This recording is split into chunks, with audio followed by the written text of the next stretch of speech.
చెమట అనేది మనకు తల నుంచి కారాలి. మీకు ఆయుధాలు లాంటి కొన్ని పాయింట్లు చెప్తాను. సో మీరు ఈవెంట్స్‌లో యూజ్ చేస్తే పక్కాగా మీకైతే వస్తుంది. కొన్ని మెళకువలు నేర్చుకోవాలి.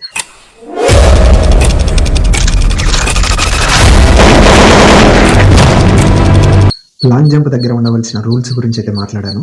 ఇప్పుడు 100 మీటర్స్ దగ్గర పాటించవలసిన రూల్స్ ఏంటి? సో దానికంటే ముందుగా కమాండో ఒక్క 10 నిమిషాలు, 8 నిమిషాలు మీది కాదనుకుంటే, అసలు నేను నిన్న చేసిన లాంగ్ జంప్ వీడియో 8 నిమిషాలు, 10 నిమిషాలు వచ్చిందని నాకు అస్సలు తెలియదు. సో అలాగా మీరు ఫ్లోగా పాయింట్లు చెప్పుకుంటూ పోతుంటే టైం అయిపోయిందనమాట. సో మీరు కూడా ఒక 8 నిమిషాలు, 10 నిమిషాలు మీది కాదనుకుంటే, మనకు ఆయుధాలు లాంటి కొన్ని పాయింట్లు చెప్తాను. సో మీరు ఈవెంట్స్‌లో అవి యూజ్ చేస్తే పక్కాగా మెరిట్ అయితే వస్తుంది. కొన్ని మెళకువలు నేర్చుకోవాలి. ఇప్పుడు పెద్దలు ఎందుకు చెప్తారు? చదువుతో పాటు మెళకువలు కూడా నేర్చుకోవాలంటారు. చదువు ఒక్కటి నేర్చుకుంటే సరిపోదు కదా! దాన్ని ఎలా గుర్తుపెట్టుకోవాలనేది, ఏం అవసరం అవుతదనేది ఖచ్చితంగా తెలిసి ఉండాలి. ఇదొకటైతే గుర్తుపెట్టుకోండి. సరే 100 మీటర్స్ సంగతి మాట్లాడదాం. 1600 అయిపోయిన తర్వాత 100కి వస్తారు. ఓకే. లేదు లాంగ్ జంప్ అయిపోయిన తర్వాత 100కి వస్తారు. ఏదైతేమి 100 మీటర్స్ దగ్గరికైతే వస్తారు. వచ్చిన తర్వాత ఏం చేయాలి? ఫస్ట్ ప్రైమరీగా ఏముంటాయి? ఇక్కడ మనం చేయాల్సిన కొన్ని రూల్స్ అండ్ రెగ్యులేషన్స్ ఏంటి? అంటే రూల్స్ అండ్ రెగ్యులేషన్స్ అంటే పక్కాగా ఉండాలని ఏం లేదు. మనకై మనము కొన్ని నిర్దేశించుకుంటున్నాం. అలా ఉండడం ద్వారా అక్కడ బాగా ఉంటుంది. మనకు మంచిగా మైండ్ సెట్ అనేది అలవాటు అవుతుంది అని చెప్పడం జరుగుతుంది. ఇప్పుడు 100 మీటర్స్ సంబంధించి ఎంటర్ అయ్యేటప్పుడు ఫస్ట్ మనకి లాంగ్ జంప్ సంబంధించిన వర్కౌట్లు ఏవైతే ఉంటాయో అవి మనము టచ్ చేయకోకుండా మాక్సిమం ఉంటే బెటర్. ఎందుకు? 100 మీటర్స్ సంబంధించి ఆల్రెడీ నేను 9, 10 వీడియోలు చేశాను. ఒకసారి చూసుకోండి కావాలంటే. ఆ 9, 10 వీడియోలలో ఎక్సైల్ ఆడ చేస్తా కూర్చుంటే వాళ్ళు చేయనిస్తారా? చేయనివ్వరు. ఇది ఒకటైతే గుర్తుపెట్టుకొని, సో మీరు వాటిల్లో ఏం అవసరం అనేది మీరు చూస్ చేసుకొని ఖచ్చితంగా ఆ ఎక్సైల్ అయితే చేయాలి. ఏం చేయాలా? ఫస్ట్ మీరు బాగా బాడీ అనేది వార్మ్ డౌన్, అంటే కూల్గా బాడీ నుంచి వచ్చి 100కి పెడుతున్నారు కాబట్టి ది పీక్ స్టేజ్లో ఉండాలి వార్మప్ అనేది. చెమట అనేది మనకు తల నుంచి కారాలి. అప్పుడే మనం కరెక్ట్ వార్మప్లో ఉన్నట్టు. ఏదో అప్పటికప్పటికి ఆల్టర్నేటివ్గా మూవ్ పూసుకోవడము, లేదంటే వాళ్ళని స్ప్రే కొట్టడము అలా చేస్తే కనుక ఎలాంటి మెజర్మెంట్ అయితే ఉండదు. ఎలాంటి యూజ్ కూడా ఉండదు. సో ఏం చేయాలి? మనకి లెగ్స్ సంబంధించిన స్ట్రెచ్ ఏదైతే ఉన్నాయో లెగ్స్ స్ట్రెచ్ చేసుకోండి. సో లెఫ్ట్ లెగ్ చేసుకోండి, రైట్ లెగ్ చేసుకోండి, బోత్ లెగ్స్ కూడా రెండు కూడా విడిగా పెట్టేసి సో స్ట్రెచ్ అయితే చేసుకోండి. చేసుకున్న తర్వాత లంజెస్ చేసుకోండి. లంజెస్ ఎలా అనేది నేను వీడియో పెట్టాను. ఓకేనా? స్పైక్స్ యూజ్ చేసే వాళ్ళు ఉంటే వాళ్ళకి స్పెసిఫిక్గా కొన్ని ఎక్సైల్ చేయాల్సి ఉంటుంది.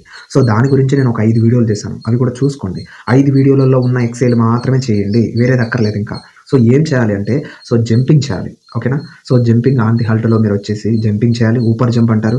ఊపర్ జంప్ చేయాలి. అలాగే ఫ్రంట్ కిక్ కొట్టాలి, కాలు ముందరికి కొట్టాలి, అలాగే సైడ్కి కొట్టాలి. ఓకేనా? అలాగే బ్యాక్ కొట్టాలి. బోత్ లెగ్ జంప్ చేస్తున్నప్పుడే మనకి చెస్ట్ దగ్గరికి కాళ్ళు వచ్చి తగలాలి. ఓకేనా?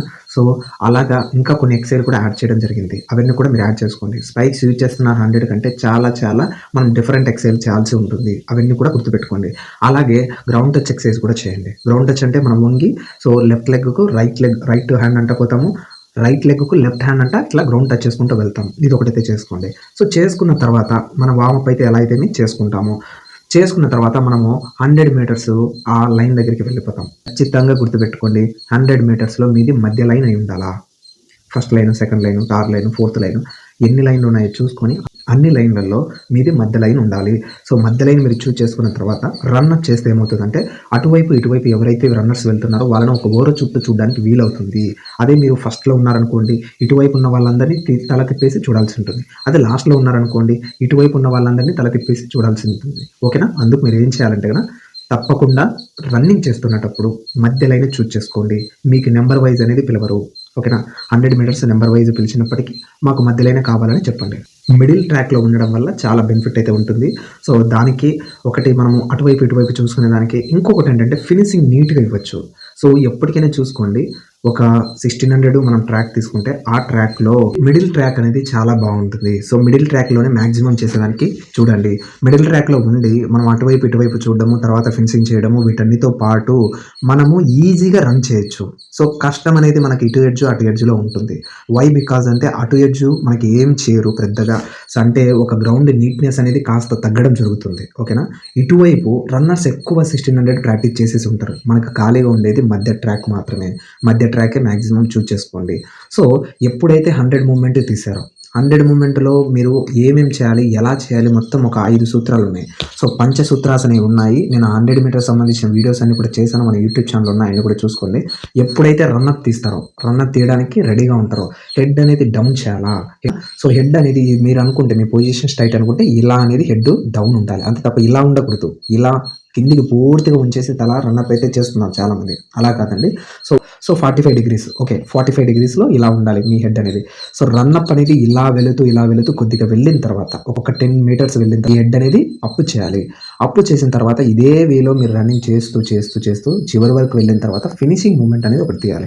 హ్యాండ్స్‌తో ఇలా ఓపెన్ చేయడం కానీ, లేదు ఇలా హ్యాండ్ పెట్టేసి మనం ఒక లెగ్ ఫ్రంట్ కొట్టేసి పోవడం కానీ, సో ఇవన్నీ ఫినిషింగ్ అయితే ఉన్నాయి. సో ఇవన్నీ కాదు, చెస్ట్ ఓపెన్ అయితే చేసేసుకోండి. అంటే చేతులు ఇలా కొట్టాలి. నాది 100 మీటర్స్ వీడియో చూసినా మీకు అర్థమవుతుంది. క్లియర్ కట్‌గా ఇవన్నీ నేను ప్రొడ్యూస్ చేసి నేను స్పోర్ట్స్ మీట్‌లో ఫస్ట్ అయితే వచ్చాను. సో ఆ వీడియోలు కూడా అప్లోడ్ చేశాను. సో యెల్లో కలర్ బనియన్‌లో ఉంటుంది. వీడియో కూడా చూడండి. 100 మీటర్స్ సెపరేటు, అలాగే స్పైక్స్ సెపరేటు, నేను 100 మీటర్స్ కొట్టిన వీడియో సెపరేట్ అన్నీ కూడా పెట్టడం జరిగింది. మీరు చూడండి. సో మనకి ఏంటి starting movement, head down position, తర్వాత 10 మీటర్స్‌లో హెడ్ అప్ పొజిషను, దాని తర్వాత ఫినిషింగ్ మూమెంటు.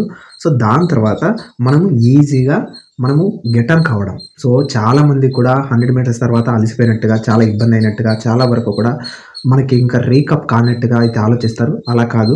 మీరు 100 మూమెంట్ ఎప్పుడైతే కొట్టేసి వెళ్తారో ఆ లైన్ దగ్గరికి వెళ్ళిన తర్వాత కాస్త ఒక 10 మీటర్స్ వెళ్ళండి. 10 మీటర్స్ లేదా 15 మీటర్స్ వెళ్ళండి. సో అంత హెవీ పికప్‌తో వచ్చిన నీ బాడీని మనకు పల్సర్ బైక్ ఏసినట్టు డిస్క్ బ్రేక్ సడెన్‌గా ఏసేస్తే సో బాడీ అనేది ఇబ్బంది అవుతుంది. పెయిన్స్ వస్తాయి.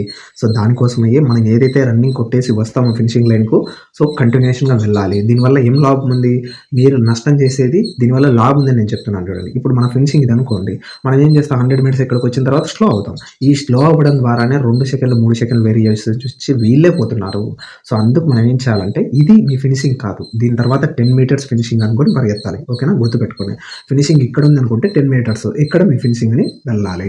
ఇదొకటి కూడా గుర్తుపెట్టుకోండి. సో 100 మీటర్స్ సంబంధించి బాగా అర్థమైంది అనుకుంటాను. లాంగ్ జంప్ గురించి కూడా చేశాను. ఇంకా ఫర్దర్‌గా మీకు ఏమైనా వీడియోస్ కావాలంటే మెసేజ్ చేయండి. నేను చేస్తాను. రన్నింగ్ గ్రూప్‌లో లేని వాళ్ళు రన్నింగ్ గ్రూప్‌లో జాయిన్ అవ్వండి. మన ఛానల్ ఇంతవరకు సబ్స్క్రైబ్ చేసుకున్న వాళ్ళైతే సబ్స్క్రైబ్ చేసుకోండి. పక్కన ఉన్న బెల్ ఐకాన్ అయితే క్లిక్ చేయండి. Thank you friends. నేను మీ అశోక్.